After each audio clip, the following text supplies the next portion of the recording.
Ustedes están escuchando TPC Radio Libertaria, la voz de América.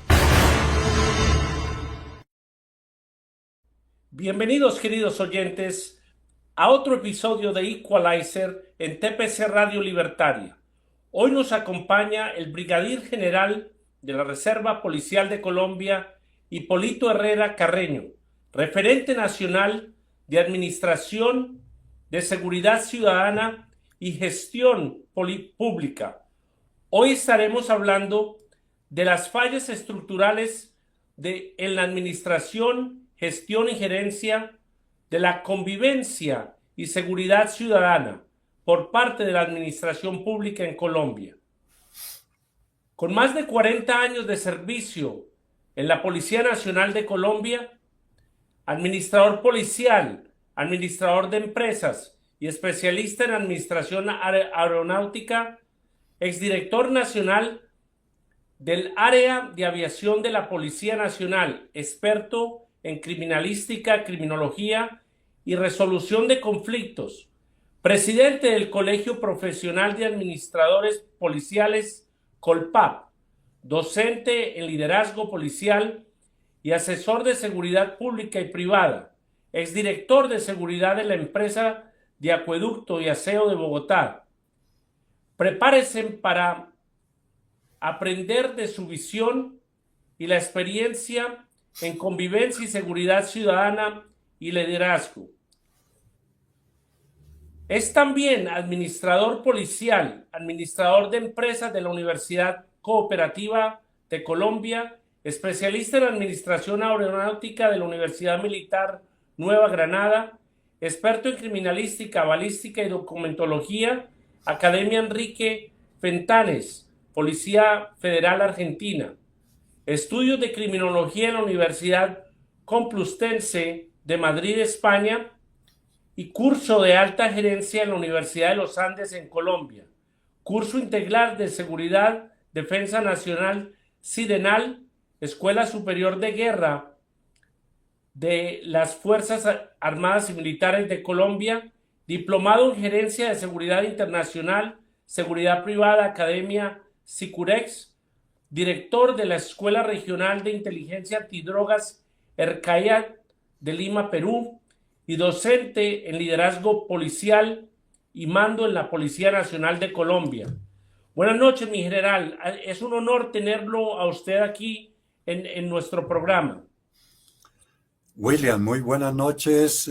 Buenas noches para todas las personas que te acompañan esta noche allá desde tu dependencia y buenas noches para toda la comunidad que nos escucha. Encantado de compartir con usted este evento académico, este espacio académico para compartir opiniones que tanto nos preocupan a todas las sociedades y lógicamente comunidades, especialmente de nuestra Latinoamérica.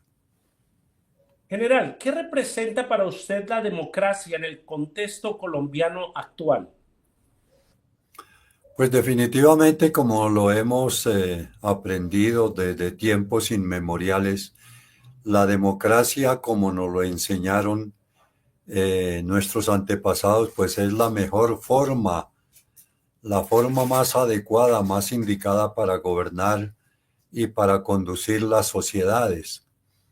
De modo que pues realmente es la manera como la misma humanidad determinó o estableció para que la gobiernen, la administren y le permitan resolver de la mejor forma posible sus necesidades básicas insatisfechas y continuar buscando un bienestar y una calidad de vida para su permanencia, en todo caso, en este universo. ¿Cuáles son los principales retos que enfrenta la democracia en Colombia en el día de hoy? Bueno, necesariamente que la democracia tiene una forma de ejercerla, que es la política. Entonces, la democracia colombiana pues está procurando tener una dirigencia política, un liderazgo, un mejor ejercicio de la gestión, de la administración y de la gerencia pública especialmente, de la mejor forma posible, de la mejor manera, para que precisamente se den cumplimiento a esos objetivos que hemos hablado anteriormente, cuáles son las pretensiones para cumplir las prioridades de nuestra sociedad. De modo que pues las expectativas son muy grandes y en todo caso se espera fortalecer la economía, fortalecer la seguridad, el estudio, la justicia, la legalidad, el ejercicio de la autoridad y cómo mejorar en todo caso las condiciones de bienestar y de calidad de vida para todas las personas en las mejores condiciones y con la mejor seguridad. ¿Cómo puede la administración pública fortalecer la participación ciudadana en Colombia? Nuestra constitución política desde siempre lo ha establecido que todos los centros educativos, ya sea públicos o privados, están en la obligación fundamental de fortalecer o promover el conocimiento de la Constitución, de los derechos, de las libertades, de los deberes y de las obligaciones ciudadanas. Es como el ejercicio de una balanza, de un equilibrio, así como la misma ley determina que los ciudadanos deben de tener proveérseles de unos derechos y de unas libertades, también están en la obligación de corresponder con unos deberes y unas obligaciones. Entonces, en la Constitución se determina precisamente lo que mencionaba anteriormente, promover el conocimiento de la Constitución política y de todos los aspectos que tienen que ver con la civilidad. Aspectos que necesariamente fortalecen la conducta y el comportamiento, el respeto a las leyes, el respeto a las autoridades y todos aquellos aspectos en todo caso que generen convivencia, que generen seguridad, que generen armonía y, como mencionaba, pues el respeto mutuo entre todos, porque necesariamente entendemos y nos han enseñado que los derechos míos llegan hasta donde comienzan los del otro ciudadano. Entonces, todos estos asuntos y estos aspectos quizá de alguna manera se han ido perdiendo porque en cierta forma realmente por algún tipo de inconsciencia o de desconocimiento de la práctica hemos perdido o hemos invertido más bien los principios y los valores ciudadanos, esos que hacen parte de un aspecto tan fundamental como la cultura ciudadana que precisamente recae en el respeto mutuo para todos. ¿Cómo se puede combatir el escepticismo hacia las instituciones democráticas ahora en el gobierno del presidente Gustavo Petro? Pues definitivamente aplicando la ley en todo sentido, en todas las instituciones y en todas las autoridades. Hay una enseñanza muy importante que establece que los ciudadanos se comportan tal cual es el comportamiento y el desempeño de las autoridades e instituciones, lo mismo que se comportarían los hijos frente al buen ejemplo, a las buenas enseñanzas y al buen comportamiento y desempeño de sus padres. Esta es una enseñanza muy importante que precisamente, como lo mencionaba, el buen ejemplo tiene unas prácticas muy importantes porque tanto en el hogar como en los centros educativos, como en las autoridades, el buen ejemplo arrastra, construye, incita a la cultura ciudadana, incita al respeto entre todos, pero definitivamente el mal ejemplo no hay otra cosa más perversa que destruye, que corrompe. De ahí que desde este punto de vista, pues es lo que se ha pretendido de alguna manera hacer, pero a futuro es lo que se está recomendando fundamentalmente que se le ponga mucha atención por aquello lo que he venido comentando, que por ciertas prácticas perversas del comportamiento y la conducta recurrimos a comportamientos non santos. ¿Por qué es relevante defender el principio de la legalidad en Colombia? Porque es la mejor manera de lograr un crecimiento, un progreso y un desarrollo social. La legalidad está establecida. Voy a recordar en todo caso algunos pilares fundamentales de la estructura de un Estado y de una sociedad. Un Estado y una sociedad como el nuestro se soporta en 4 pilares fundamentales. Un territorio que debe ser libre, independiente, soberano y autónomo en igualdad de condiciones para todos los ciudadanos. Una población, una comunidad, una sociedad que también reúna esos mismos requisitos de libertad, de independencia, de soberanía y de autonomía para que pueda tomar sus propias determinaciones. Determinaciones que deben de ser ecuánimes, justas y equitativas para todos. Y el cuarto pilar fundamental lo cobija a las autoridades administrativas. Entonces, mire cuán importante es el tema de la legitimidad y de las leyes, porque necesariamente da equilibrio, da conducta, permite construir cultura ciudadana, y la cultura ciudadana también de alguna manera soportada, como lo mencionaba anteriormente, en los principios y en los valores, son para muchos países y para muchas sociedades la mayor riqueza. De modo que de alguna manera eso es lo que hemos ido olvidando, y por eso es que muchas veces la legitimidad no se respeta y tampoco se respetan a las autoridades. ¿Cuáles son los riesgos de no impulsar la democracia desde la administración pública? Pues definitivamente se puede incurrir en la anomia, que para los expertos que nos han enseñado que la anomia es la ausencia de leyes, de normas y de regulaciones. Pero para este caso la anomia es el olvido, precisamente la no práctica, el no entendimiento, el no respeto de las leyes y de las normas y de las autoridades.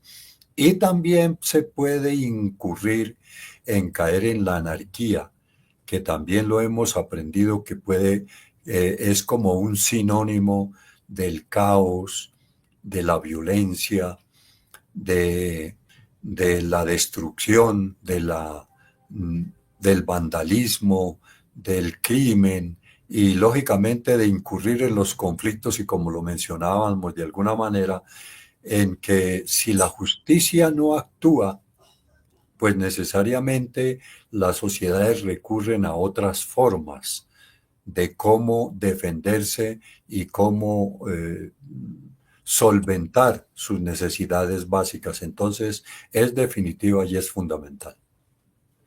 ¿Cuáles son las causas más profundas de desconocimiento ciudadano ante la ley?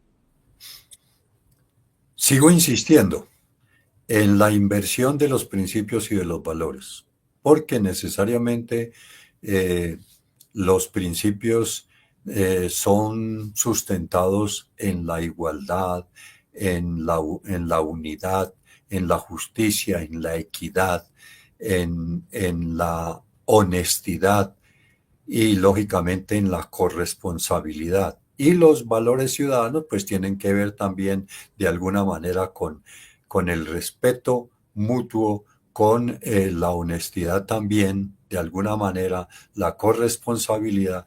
Y pues definitivamente si adoptamos los antivalores, donde no se respeta mutuamente eh, entre las personas diversas, no se respetan los principios y los valores nacionales, no se incurre en la comisión de delitos de diferente tipo, pues necesariamente la sociedad se va autodestruyendo y las personas incurren o llegan a tener que desplazarse o migrar hacia otros países donde precisamente o otras comunidades donde sí encuentre estos principios y estos valores que se exigen, pero también que se adopten y que se respeten.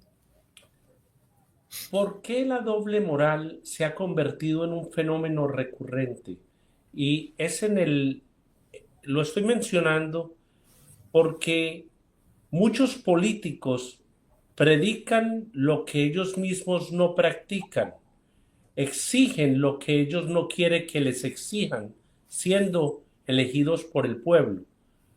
Eh, Tienen sueldos que van más allá del sueldo normal, más todas las regalías por la izquierda que se toman y salen millonarios de esos puestos cuando el sueldo mínimo no sube en los extractos 1, 2, 3, 4, 5. Sí, esa es una práctica desafortunada que nos han ido inoculando, que nos han ido heredando, eh, producto de la injerencia de la política desde hace mucho tiempo. Con mucho respeto, pero también con mucho valor civil, lo tengo que decir, que las circunstancias que hoy tenemos en muchos de nuestros países han sido heredadas y generadas por una dirigencia política irresponsable que de alguna forma, no todos, lógicamente, los políticos o las personas que se dedican a la práctica de la política incurren en esta situación, pero aplican esa doble moral, porque muchas veces se carece de lo que menciono. Yo insisto en esto porque es fundamental y es definitivo por lo que he opinado anteriormente. En muchos países, muchas sociedades, muchas comunidades, muchas personas tienen precisamente enraizados los principios y los valores y para ellos no se negocian. Y cuando se llegan a negociar, pues se incurre en esta situación, esa práctica perversa y nociva de la doble moral. E en todo caso incurre en actos de mal ejemplo y eso también se va inoculando, se va enseñando y desde luego es una práctica perversa y nociva, de modo que la recomendación es de que se sigan rescatando y recuperando y fortaleciendo esos principios y esos valores y sobre todo que se respete la ley y que se respete desde el hogar esos principios y esos valores. La impunidad ha erosionado la confianza ciudadana en las autoridades. Y voy a darle un ejemplo, mi general. Hay veces que hay casos de oficiales de diferentes rangos que los casos se convierten en un show mediático, donde en vez de rayar solamente a los individuos involucrados, tildan de corrupta a toda la Policía Nacional o a todo el Ejército Nacional o a toda la Marina. Y en estos casos la gente va y hace el denuncio, van a la fiscalía y de un momento a otro la persona precluyeron los términos, hacen todo una patraña dentro del mismo sistema y a los individuos nunca son castigados. Vuelven otra vez a su trabajo o los dejan pensionar a sabiendas de que violaron a una niña menor de 14 años, hicieron cualquier crimen donde hay víctimas o usaron el arma de dotación indebidamente y se trata de siempre proteger para no dañar la imagen de la institución. ¿Cómo podríamos cambiar esa percepción como mandando mensajes contundentes que si el oficial es malo, pues hay que destituirlo o hay que enviarlo preso? No podemos proteger a los abusos.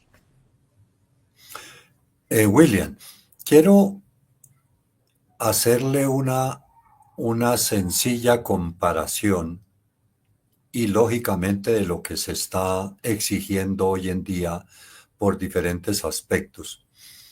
Para que nuestra comunidad de escuchas lo tengan en mente y lo recuerden.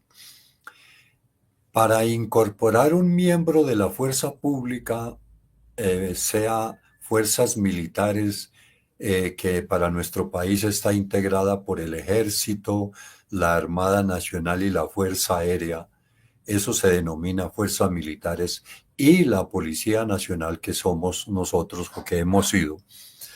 Para incorporar un funcionario primero se selecciona, se somete a un proceso muy estricto. Se selecciona, se le hace visita domiciliaria a su casa, se incorpora, se forma, se capacita, se especializa y se entrena. ¿Por qué?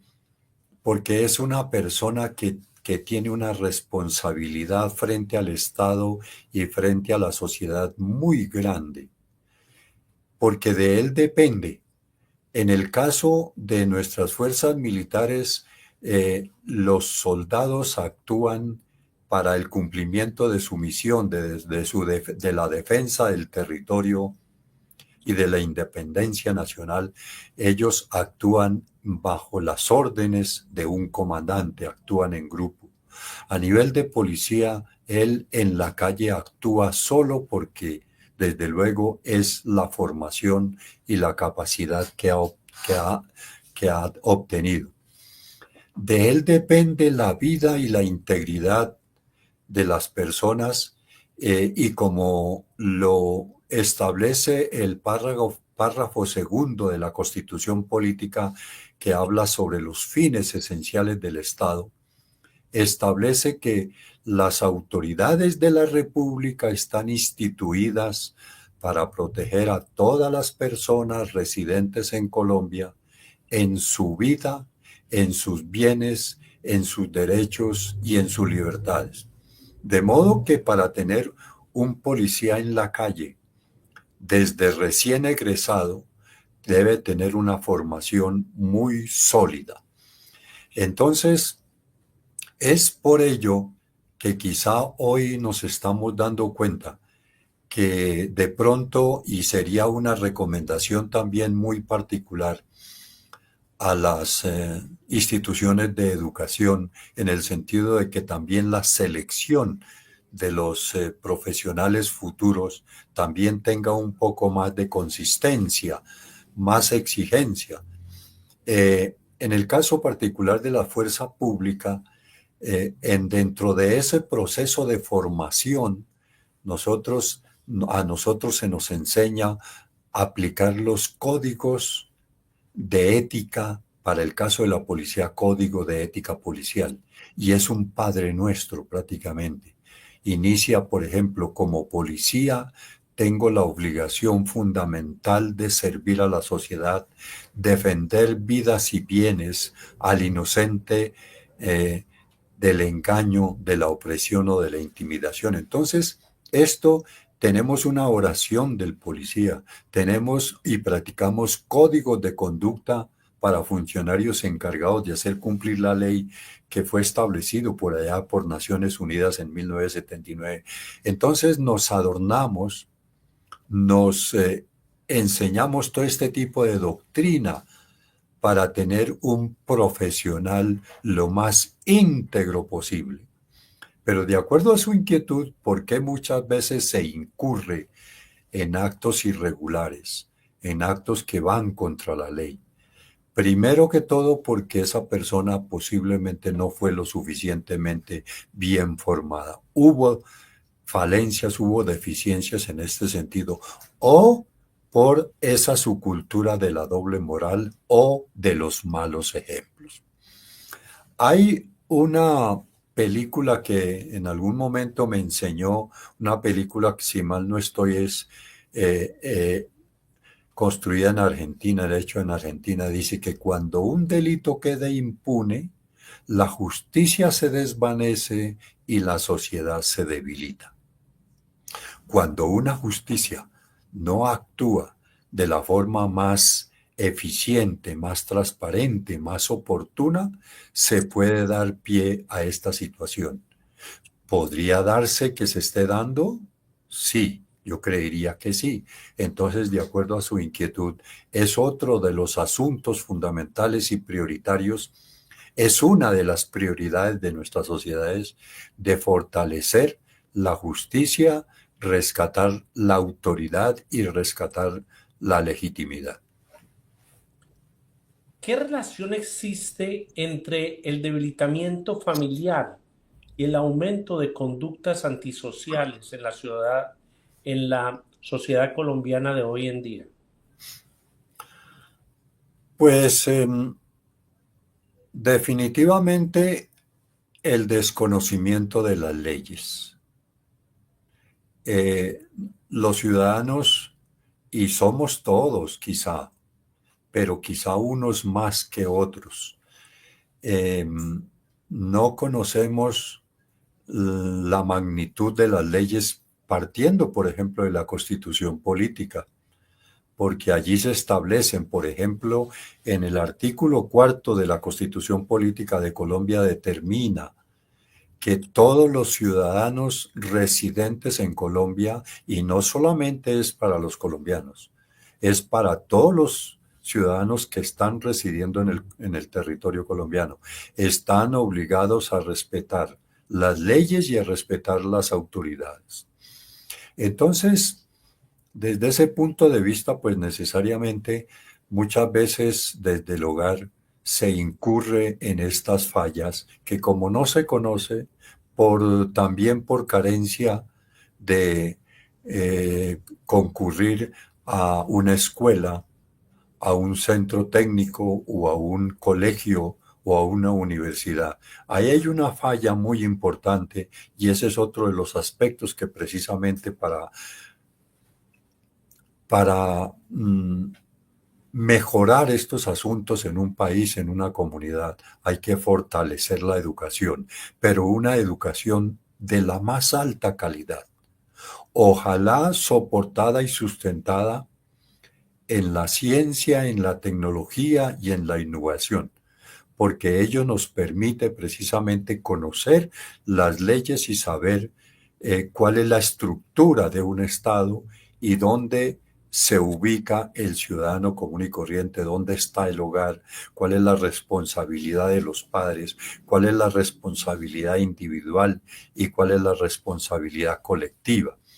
La importancia del hogar es fundamental porque donde hay un hogar unido, un hogar responsable de parte de los padres y lógicamente de los hijos, pues se va a construir una convivencia ciudadana y una cultura ciudadana con mayores argumentos para ser el día de mañana responsables ante el Estado y ante la sociedad.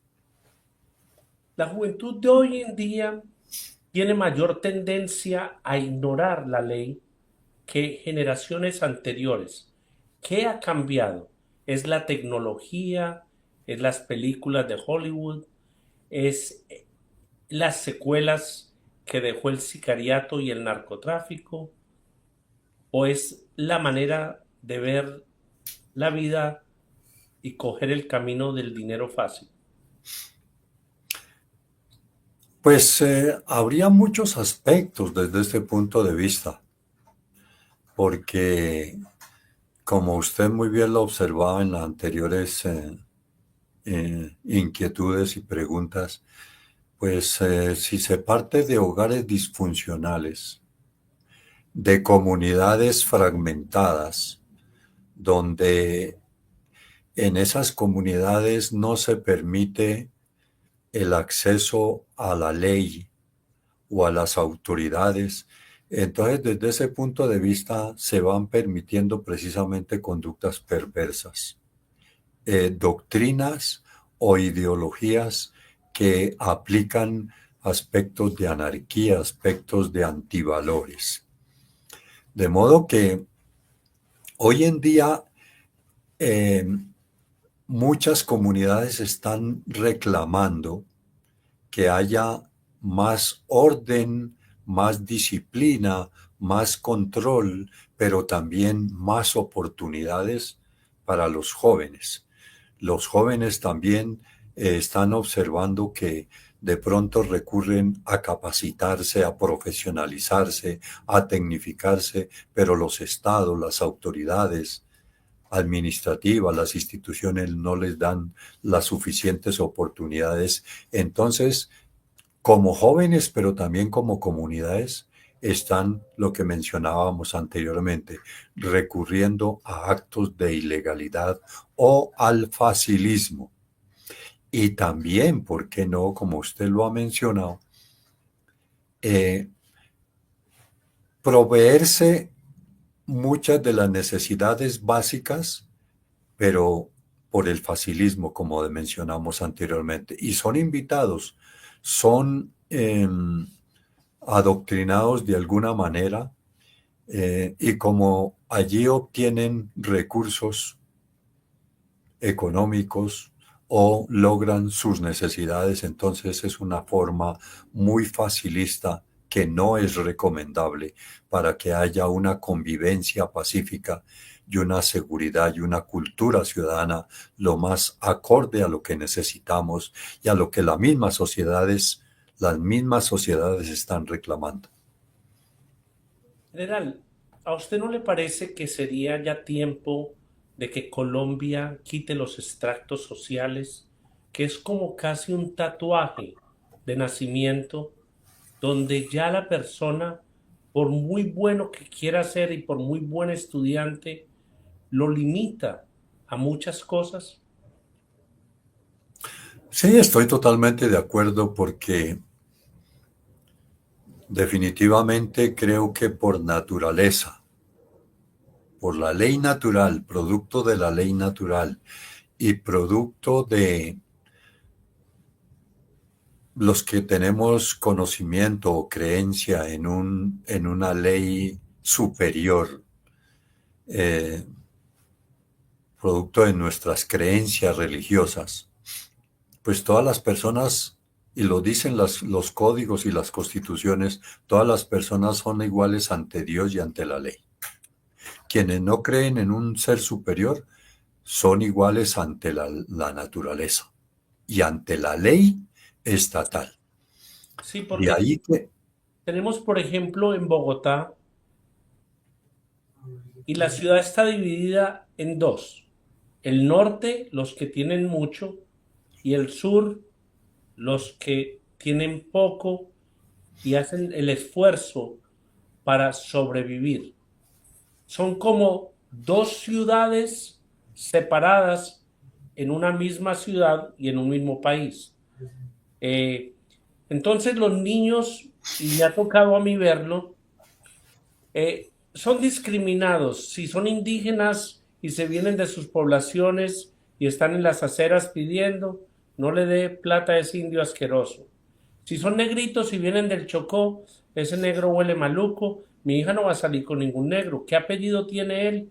Hay como una intolerancia ciudadana hacia color, raza, estatus social, si tiene dinero o no, y hasta el apellido puede cambiar si a uno lo aceptan en un club social, así uno tenga dinero.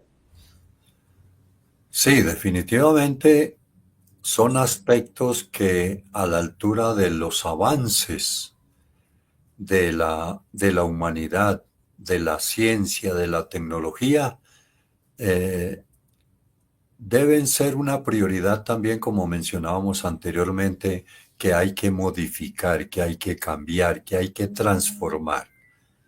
Pero con el verdadero respeto de la legalidad y del uso de los recursos públicos y lógicamente privados. Eh, realmente, realmente uno de los aspectos que hoy se están recomendando, y ya lo he mencionado y hago énfasis en ellos, pongo ejemplos también. Cómo otros países pequeños en territorio, y es una contradicción que he venido analizando y construyendo, cómo países pequeños en territorio y carentes de recursos naturales, en su momento debido, sus autoridades muy responsables, muy visionarias y la misma sociedad tomaron una decisión política y una determinación administrativa. Apliquemos educación de calidad con la mayor cobertura posible y lógicamente ciencia, tecnología e innovación. Y esas dos uniones nos tienen que llevar a una industrialización. Si no tenemos recursos naturales, ¿cómo logramos industrializarnos? Pues lógicamente recurriendo a la materia prima. Y hoy esos países que, por ejemplo, comparados con nuestra Colombia, hace 50 años eran más desprotegidos de la riqueza, recurrieron a esa estrategia y hoy son potencias mundiales. Me excusa si incurro en errores, pero de todas maneras tengo que dar ejemplos para que quienes nos están escuchando se den cuenta que tengo razón. Sí. Singapur, por ejemplo, era un país con muchas dificultades en todos los aspectos sociales y hoy es una potencia mundial. Dinamarca, Australia, Suiza, la misma China. Tenemos que mencionar Japón, Israel, Corea del Sur y países que, entre otras cosas, salieron de unas situaciones de conflicto o de guerra muy complejos. Entonces, nuestros países que son grandes en territorio, con muchos recursos naturales, hoy nos estamos preguntando, hoy precisamente nos estamos preguntando, ¿a qué debemos recurrir? No hay otra alternativa, William, para mi parecer. Las que he mencionado, educación y lógicamente industrializarnos, para que esa educación le permita a los ciudadanos tener opciones, tener oportunidades, tener alternativas. Que si se quiere quedar aquí, aquí las debe tener y debe tener su crecimiento, su progreso y su desarrollo personal, individual y familiar. Pero si se quiere, tiene la posibilidad de irse, de emigrar a otro país donde ofrezca su capacidad y su conocimiento, lo pueda hacer, porque las comunidades son migrantes por naturaleza. De modo que esa sería mi alternativa. ¿Cuáles son las fallas estructurales más graves en la gestión administrativa actual? Pues quizá en términos generales ya lo hemos venido mencionando, pero lo concretamos. Anteriormente, y se me olvidó mencionar algo en lo que hablábamos respecto al tema de la fuerza pública. Yo he venido analizando mucho los aspectos en los temas de la convivencia y la seguridad ciudadana frente a la política, frente a la administración pública. Y construí una pequeña frase que dice que no es la policía estrictamente la llamada a reformarse y a reestructurarse. Porque muchas veces cuando nuestras sociedades tienen crisis, se involucra, y en el caso particular de nuestro país, Colombia, se ha involucrado a la policía. Se dice que la policía llegó a tener varias crisis y para mí no es la policía, es la misma sociedad. Y ante esas crisis, pues necesariamente la policía que ha recurrido al interior de ella misma a fortalecer su doctrina, a fortalecer su estructura, a fortalecer su capacidad, a fortalecer su experticia y, lógicamente, su conducta y su comportamiento. Entonces, como decimos que no es la policía la estrictamente llamada a reformarse y a reestructurarse, sino la sociedad y las autoridades administrativas, porque es en el seno de la sociedad donde se están generando las malas conductas, los malos comportamientos, los delitos. Y son las autoridades administrativas, para el caso nuestro, las responsables de gestionar, de administrar y de gerenciar el territorio, la sociedad y los recursos. Entonces, mire que eso tiene una coherencia y una pertinencia. Entonces, me excusa, me recuerda la pregunta que me hizo últimamente. La pregunta, ¿cuáles son las fallas estructurales más graves? Correcto, correcto. Entonces, las fallas yo las analizo estratégicamente desde el punto de vista de la comunidad, desde el punto de vista de la política administrativa y desde el punto de vista de la economía. Entonces, las fallas estructurales se dan, como ya lo hemos mencionado, porque el ciudadano desconoce las leyes, no las respeta y no respeta las autoridades. Ha invertido los principios en antivalores, los principios y los valores en antivalores. Prácticamente son parte fundamental y desde luego no respeta esos aspectos tan fundamentales y no se respeta como sociedad.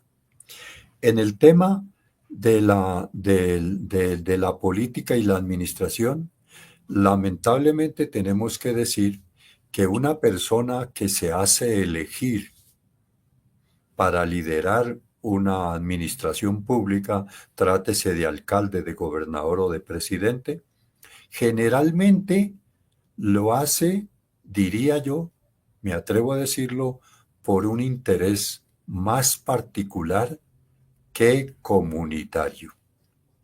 Desconoce la Constitución, desconoce el territorio, desconoce la administración, no tiene experiencia en el ejercicio de la administración y de la gerencia pública. Entonces, por lo consiguiente, es una persona que va a dar tumbos cuando sale elegido. Pero además, designa un equipo no técnico, no profesional y no experto para cada uno de los cargos públicos. ¿Por qué? Porque estamos acostumbrados a que se nombran personas para cubrir cuotas burocráticas y pagar favores de campaña política. ¿Eso a qué nos lleva? A un fracaso total de la administración, a una contratación pública sin el cumplimiento de los estrictos rigores legales y, lógicamente, a un efecto perverso de la corrupción. Sí, el clientelismo y la corrupción saldría a flotar si se dan todos estos puntos que usted acaba de mencionar. Yo he analizado una de las cosas y yo le echo también la culpa a la ciudadanía. Un policía para a una persona para darle un comparendo de tránsito y la persona, el oficial le dice, entonces, ¿cómo vamos a ir? Entonces la persona dice, no, mira hermano, para que se tome un fresco o para la gaseosita. Y es el ciudadano que incurre también en la violación de ofrecer dinero. El policía que no gana mucho o que ya está acostumbrado a esos dineros fáciles, ya deja de ser policía.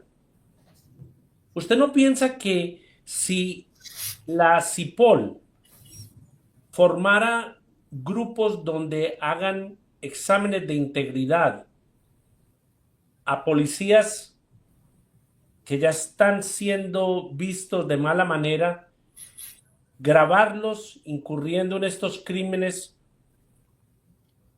no se depuraría la policía y mandaría un mensaje al resto de los policías que pueden estar siendo examinados cuando van a coger el billete que les están ofreciendo? Necesariamente que sí. Eh, Estoy totalmente de acuerdo con usted en esa recomendación, muy sabia, muy acertada, pero vuelvo a la anterior recomendación. No es estrictamente la policía la llamada a reformarse y a reestructurarse. Es la sociedad, William, es la sociedad y las autoridades administrativas, porque ellas son las que generan la sociedad el comportamiento anómalo, porque si conociera la ley, si se respetara a sí mismo, si respetara a su familia, si respetara el conjunto de la sociedad, no incurriría en eso. Acepta el error, acepta el error. Lo que sí es que de toda manera la autoridad eh, ha incurrido también en una conducta que es un poco perversa, una conducta legal. Solamente es inquisitiva. ¿Por qué no de alguna manera se tienen algunos mecanismos? ¿Por qué no llama al ciudadano y antes que aplicarle un comparendo económico, lo somete a un curso de capacitación de un determinado tiempo para que vuelva y se encamine por el respeto de la ley y de las autoridades y no recurra a esa situación? Mire que, por ejemplo, Bogotá hoy en día y lógicamente otras ciudades del país han recurrido y vienen fortaleciendo un policía de tránsito que no es humano. Me refiero, por las vías de Bogotá hay unos círculos con determinados números y eso es límites de velocidad. 50, 30, 80 y dice máxima velocidad. En el caso mío, si transito por una calle donde hay esas limitaciones, si me excedo, hay cámaras de video que me graban, al día siguiente me está llegando un comparendo y eso implica curso obligatorio y lógicamente un pago económico pecuniario. En este momento yo salgo a transitar por la calle, hay relativamente pocos policías o otros funcionarios que han contratado para el control del tránsito en la ciudad. Hay muy pocos, no se los encuentra, pero sí encuentro el control de velocidad. ¿A qué estoy recurriendo? A que tengo que cumplir esa norma y esa ley, porque anteriormente de pronto no existía el comparendo o de pronto no existía tanta rigurosidad. Hoy hay una rigurosidad y no encuentro un policía físico o humano. Eso me parece que es muy, muy propositivo y muy conveniente. General, ¿usted no opina que hay muchos trabajos de oficina donde hay, yo los llamo los preferidos de la institución, que se pasan casi toda su carrera llevándole el copo de café al jefe, contestándole las llamadas? ¿Usted no piensa que esos policías deberían de estar en la calle, en vez de estar en oficinas. O sea, demasiada como duplicidad de trabajo, donde no necesitan sino 2 personas, tienen 20 personas en una oficina para mover los mismos papeles. ¿No piensa que se usaría eh, ese talento en las calles para que cuando uno vaya por las ciudades vea policías? Desde luego, desde luego que aparentemente es una inquietud muy razonable, muy lógica, muy sensata, pero necesariamente que los dos podemos saber que las oficinas, la administración, ya sea pública o privada, necesita personal experto tanto en el área de inteligencia de recolección de información, como en el área de investigación judicial, como en la parte operativa. Entonces, las personas van adquiriendo conocimientos, experticias y lógicamente son necesarios. Desde luego que no se debe tener tanta cantidad de personas en las oficinas aparentemente. Recuerda, William, que si mal no estoy, el señor Alvin Toffler, por allá en la tercera ola, decía con mucha sapiencia, con mucha sabiduría, que las guerras del futuro serían tecnológicas. Y el señor, hace aproximadamente 20 años que leí ese libro y hoy se está cumpliendo. Los conflictos bélicos son tecnológicos y se me ha enseñado, se me ha puesto en conocimiento que hoy en día no hay tantos tanques, tantos hombres en el campo de batalla, sino que la mayoría están concentrados en el tema de las dependencias donde se recolecta toda la información para suministrárselo por ejemplo, a las aeronaves o a los drones. Entonces, démonos cuenta que eso de pronto sí es una inquietud ciudadana, pero muchas veces también hoy en día hay una preocupación y una inquietud que usted puede tener más conocimiento que el mío, la aplicación de la inteligencia artificial. Para mí, con todo el respeto, creería que la inteligencia artificial, los beneficios de la inteligencia artificial, un 50% le van a traer muchas bondades, muchos beneficios a la humanidad, pero también muchos perjuicios, porque la delincuencia organizada la va a utilizar para sus propios beneficios. Entonces, desde este punto de vista, entre otras cosas, para su conocimiento, una inquietud, seguramente en su país, seguramente en mi país. La sociedad y el Estado forma, capacita, entrena y especializa a los miembros de la fuerza pública, fuerzas militares o policía. Y se han establecido unos términos límites de adquisición de derechos para obtener su paso al retiro. Esa persona cuando se retira es un experto. Y resulta que no tenemos aquí en particular en Colombia, no tenemos una forma de cómo seguir contando con esa persona. Entonces, mire el ejemplo muy práctico. Hoy en día estamos relativamente en manos de inexpertos, que eso no lo debería decir porque es algo que no debería ser. Y los expertos se están retirando consuetudinariamente y de todas maneras el Estado no tiene una alternativa ni una estrategia.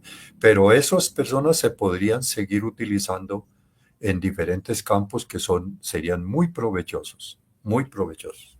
Yo tengo un problema con la gestión del presidente Petro cuando nombra a exguerrilleros del M-19 parte integral de la inteligencia del DNI colombiano o los mete en oficinas donde hay documentos clasificados, porque eso no tiene ni presencia.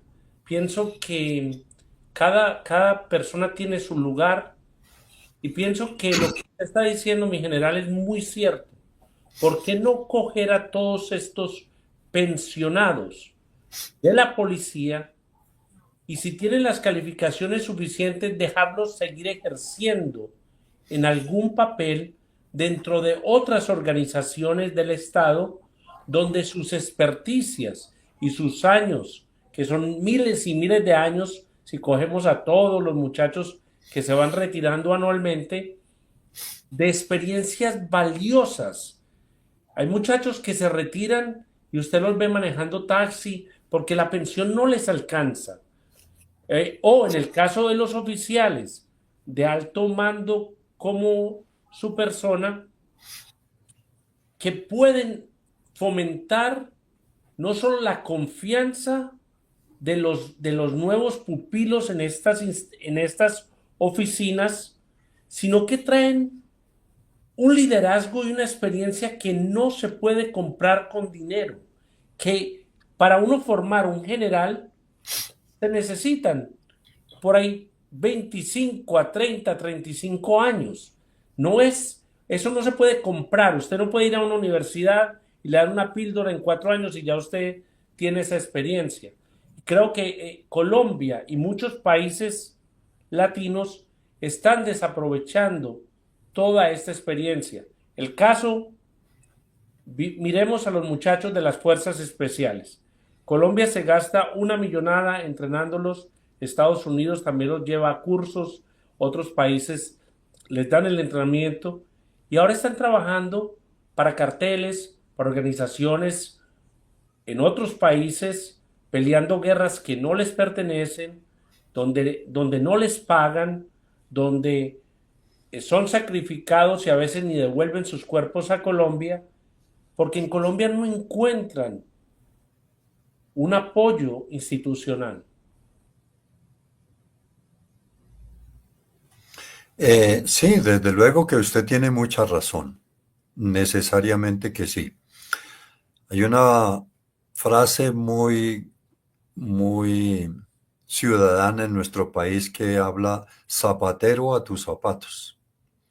Eso que usted ha comentado, el comentario suyo tiene mucha coherencia, mucha pertinencia, porque lo que mencioné anteriormente, una persona que se selecciona, se capacita, se educa, se forma, se le enseñan principios y valores, realmente esa persona dura tanto tiempo allí entendiendo la ciencia militar, la ciencia de policía, entendiendo a la comunidad, coparticipando con las autoridades administrativas, entendiendo las autoridades administrativas, y adquiere una capacidad muy grande con la capacidad que le da el Estado, William. Pero mire, otra perla que le digo y que le corroboro. Un policía, especialmente de los mandos del nivel directivo, pero también muchos del nivel ejecutivo, usted le pregunta, aparte de ser intendente, comisario, capitán, mayor, coronel, general, ¿usted qué otra especialidad tiene? Humildemente, en el caso mío, soy administrador de empresas. Soy criminalístico enseñado por un país extranjero. Me enviaron a una comisión. Estuve en la Universidad Complutense estudiando criminología. Fui a otros países. Compartí con muchos policías o militares de su especialidad. Tenemos capacidad en pedagogía, en vigilancia privada, en seguridad internacional. Entonces, todas esas experiencias hacen que la persona no solamente sea un funcionario policial de pistola y tonfa, sino que tiene toda una estructura académica, por lo que le mencioné anteriormente. Cuando un policía está en la calle atendiendo un caso frente a un ciudadano que porta un arma de fuego, que lo amenaza o que lo agrede verbal o físicamente. El funcionario policial debe tener toda la capacidad inmediata de tomar una decisión. Si la agresión es tan fuerte, si la amenaza es tan fuerte, pues lógicamente debe utilizar el arma que el Estado le ha dado o la simple razón para convencer a la otra persona que está cometiendo un error o un delito y que debe someterse a la ley.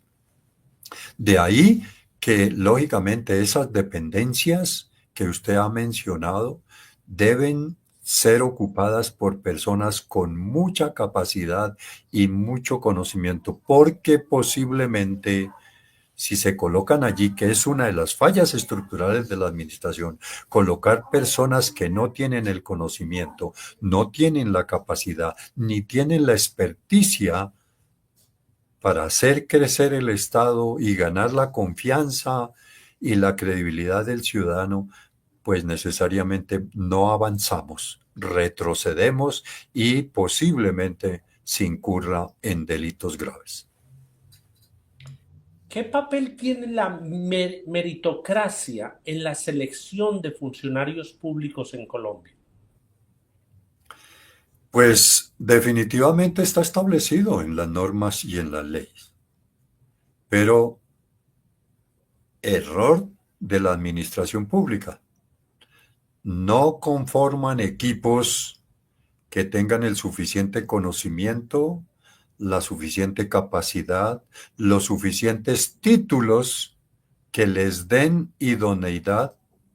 Entonces se incurre precisamente en designar personas que no van a llegar a resolver un problema, sino a agravarlo. De modo que Yo miro, manejar... yo miro esto.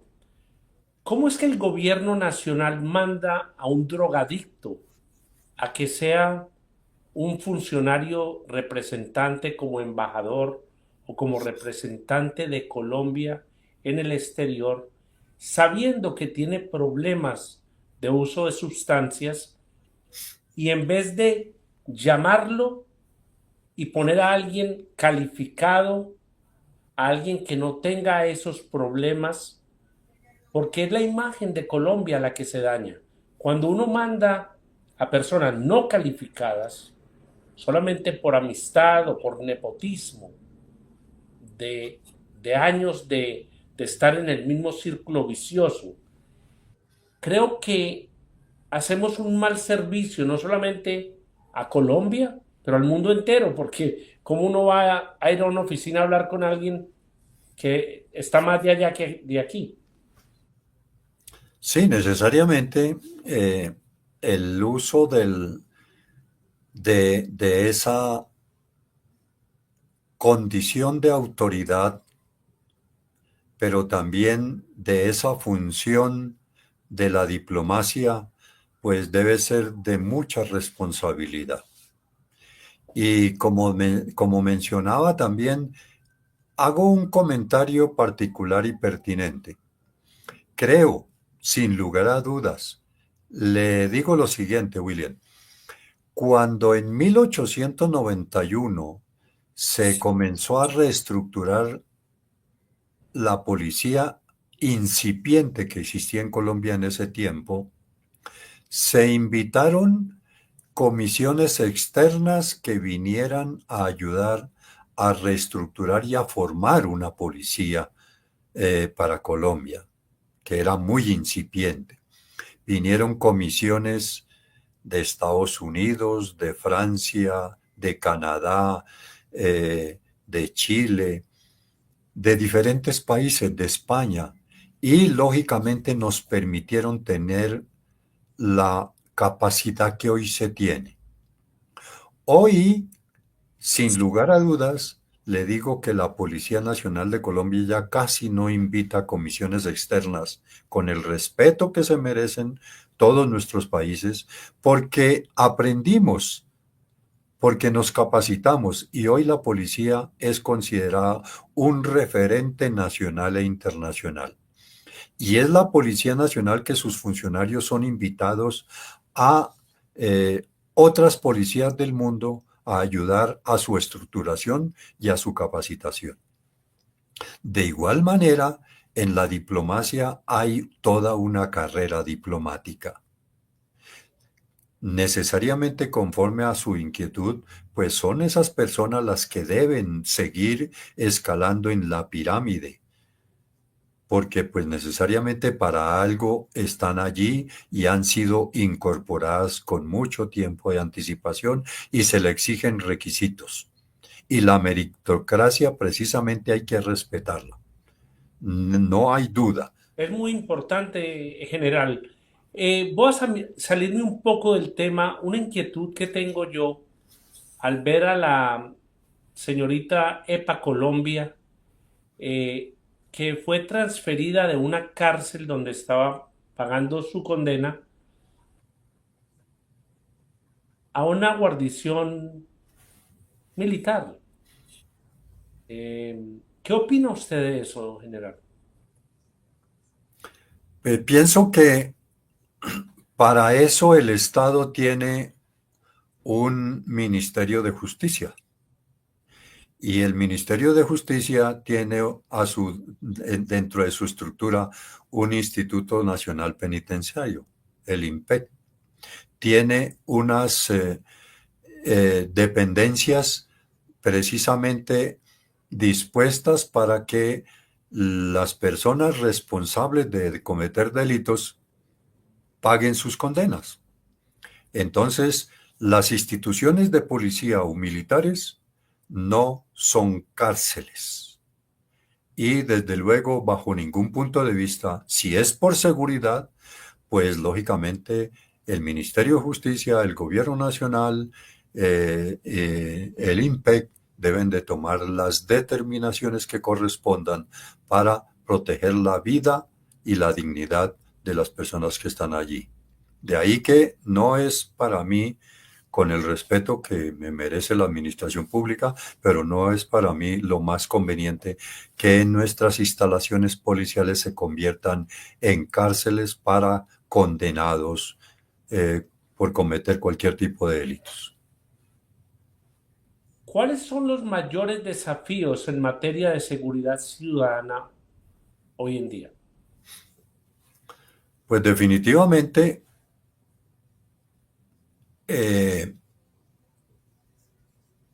la existencia de los grupos armados ilegales, la existencia de delitos de alto impacto a nivel nacional y social, como el tráfico de drogas ilícitas, eh, el crimen organizado, las estructuras criminales de diferente tipo, eh, y necesariamente la delincuencia común. Situaciones que realmente de alguna manera la misma sociedad y las mismas instituciones, las mismas autoridades, las hemos tolerado y las hemos permitido, pero que necesariamente se tendrán que controlar con la mayor coherencia y pertinencia y contundencia en algún momento determinado. Y eso, entre otras cosas, se podría resolver de alguna forma como lo hemos mencionado anteriormente. En la medida que se fortalezca, porque es una prioridad, se fortalezca la economía en todos los aspectos. Los gremios económicos también son responsables en este caso y necesariamente tienen que coparticipar con la administración pública para que haya una economía dinámica, fuerte, responsable, que le dé opción a muchos ciudadanos de resolver sus necesidades básicas y no tener que estar recurriendo a estas estructuras perversas que tanto daño le han causado al Estado y a la sociedad. ¿Cómo actuar ante el incremento de grupos armados ilegales cuando el presidente Petro empujó la fallida paz total que lo que hizo fue fortalecer las estructuras criminales, darles territorio para expandirse y ahora con esta nueva trato que hizo con el régimen de Maduro, donde quieren coger territorios en frontera con Venezuela y Colombia para tener no solamente las rutas del narcotráfico que ya están bien claras, pero también para poder escapar hacia Venezuela o de Venezuela escapar hacia Colombia los grupos venezolanos que están siendo perseguidos, o sea, que trabajan para el mismo Estado. Yo creo que el narcotráfico no funciona sin tener un aval dentro del mismo gobierno. Las cabezas del narcotráfico pueden ser jefes de sus organizaciones, pero es mi opinión por todos los años que llevo yo trabajando, que hay una permisibilidad institucional dentro de los gobiernos para que el narcotráfico pueda funcionar. Sí, una de las fallas estructurales de la administración pública frente a la convivencia y a la seguridad precisamente es esa, la permisividad, la tolerancia y de alguna manera la connivencia con esas estructuras y esas organizaciones criminales. De modo que realmente mmm, considero,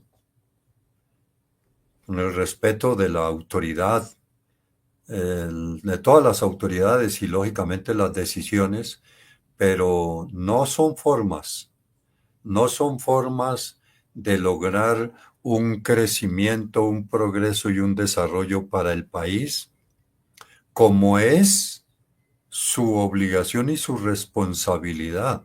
Porque cuando un funcionario público de cualquier institución asume un cargo, por ejemplo, cuando un policía o un militar egresan, el día que se gradúan, juran ante Dios y ante los hombres y ante la Constitución cumplir bien y fielmente la Constitución y la ley.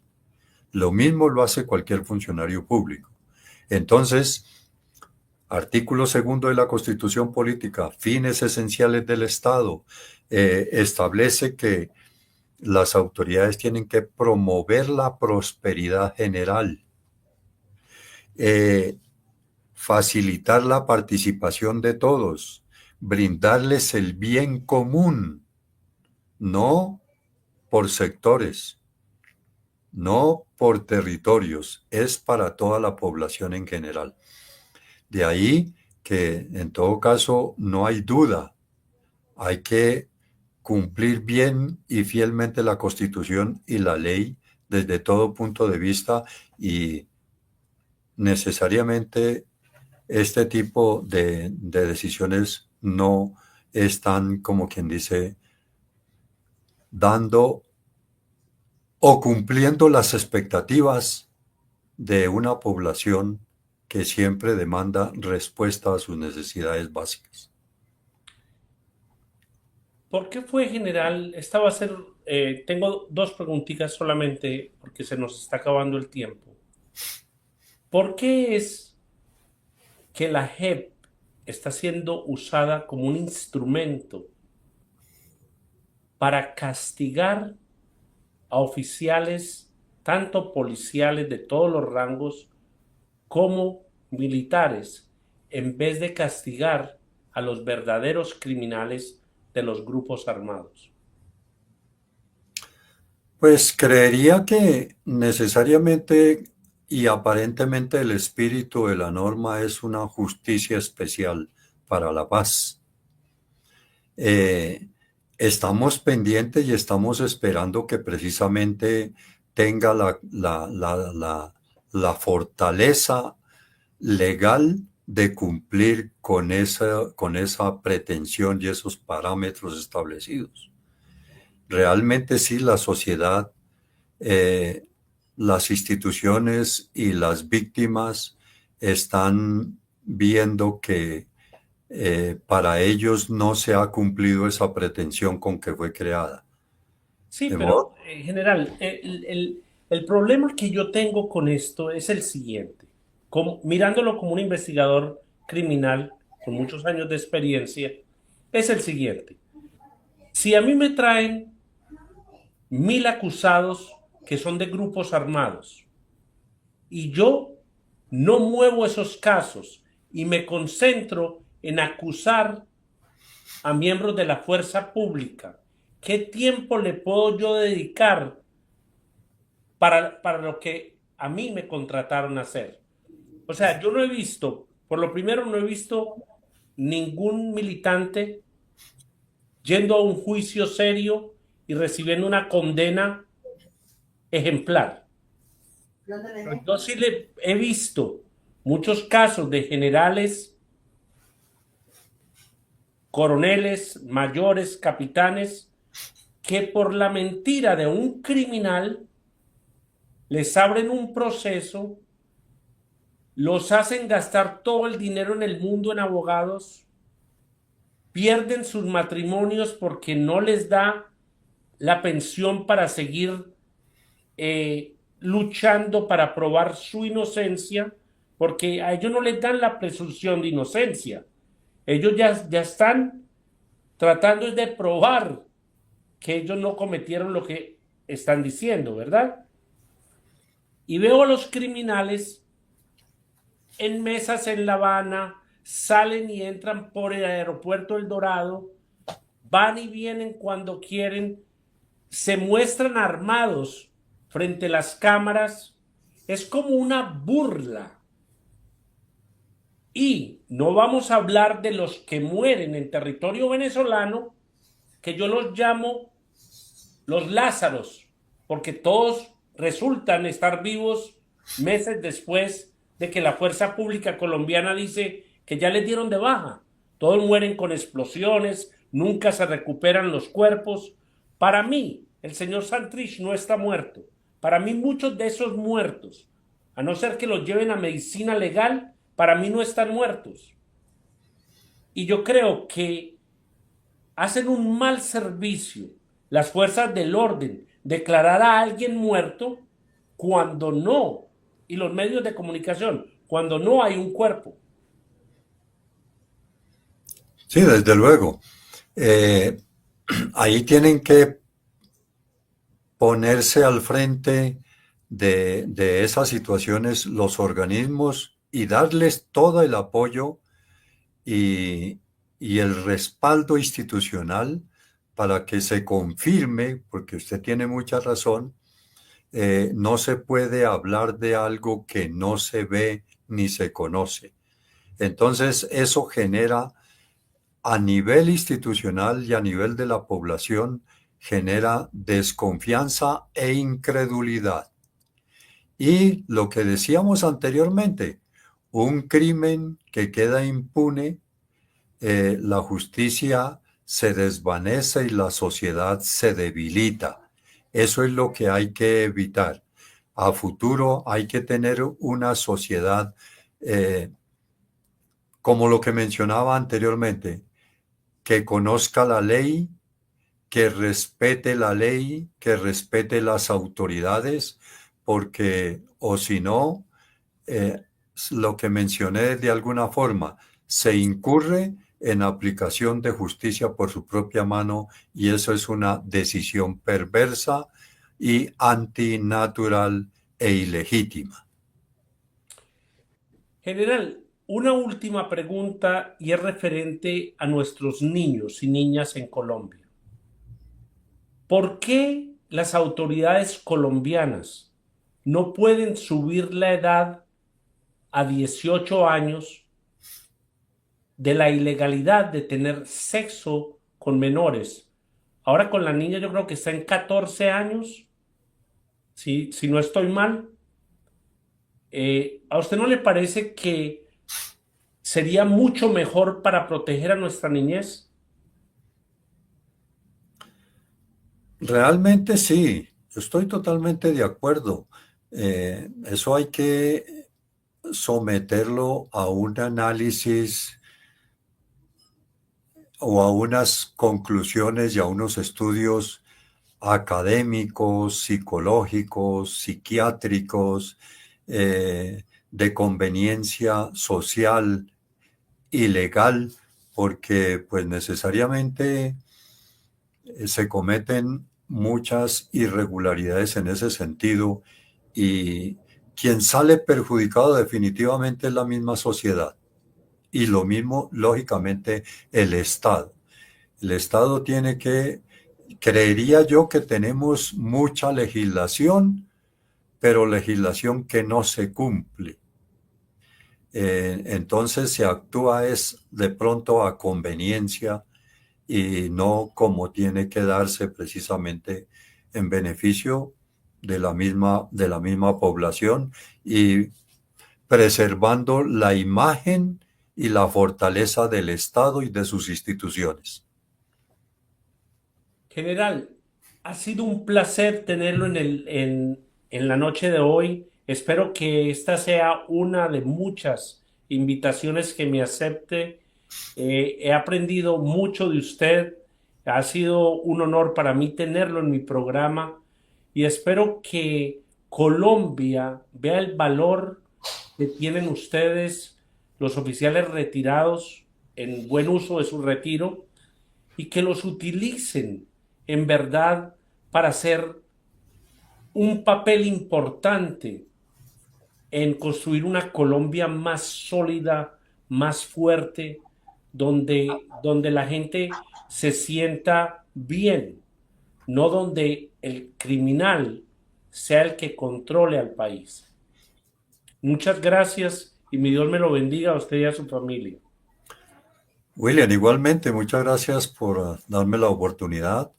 Espero haber sido coherente con mis opiniones, responsable y respetuoso, y pues necesariamente las personas que nos han escuchado, si han quedado con algunas inquietudes, pues las podríamos resolver en algún otro momento o utilizar los medios técnicos y las redes para poderlos responder o una otra oportunidad. Pero de todas maneras también me encanta haber coparticipado contigo en esta ocasión. De verdad, muchas gracias, muchos éxitos en sus futuras realizaciones y propósitos. Sí, muchas gracias, general. Quedémonos un ratico para terminar el programa. Si usted tiene algo que hacer, bien pueda, general, y yo me quedo aquí esperando para cerrar el programa. Bueno, William, muchas gracias, muchos éxitos, un abrazo y me encanta haber compartido contigo Un esta abrazo, general. Muchas gracias. charla. Buenas noches, que esté muy bien.